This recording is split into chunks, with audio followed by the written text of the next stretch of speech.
Yan.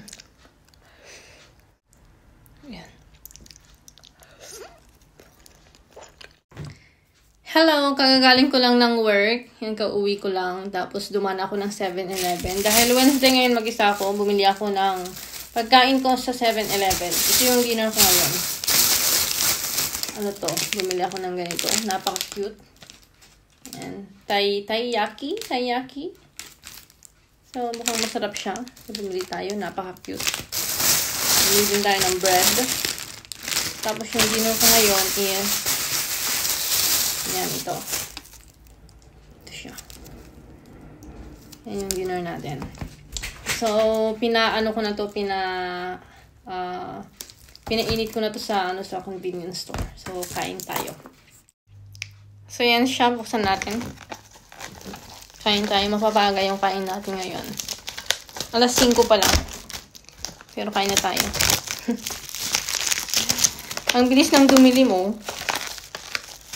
Buksan natin. Yan siya. Ooh, lala.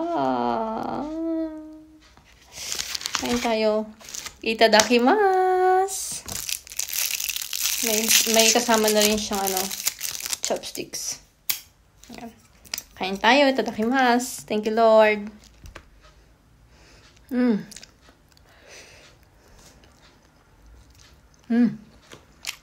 Sarap.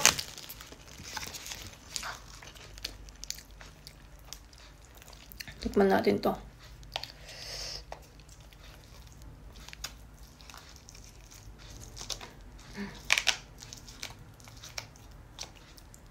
Ayan.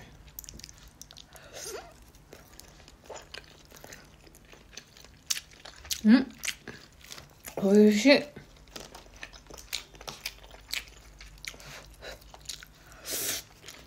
Umay. Perfect.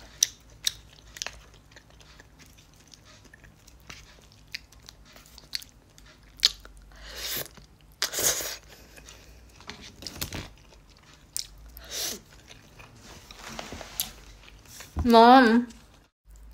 So, tikman naman natin ito. Napaka-cute na, na shape ng isda. Nung nakaslagay dito, white chewy taiyaki with custard and whipped cream. Buksan natin. Oh my gosh! Napakalambot! Sugoy, wala pa eh. Yan siya. Ang cute naman nito! Oh! Paano naman kakainin ito? Napaka-cute! Paano naman kakainin ito? Napaka-cute ng niya, oh. Ang lambot. Sige, kainin na kita. Kagatin ko na.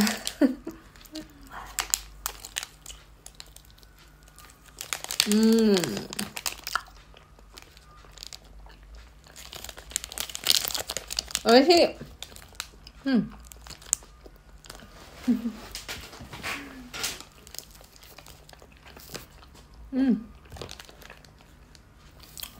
Love it.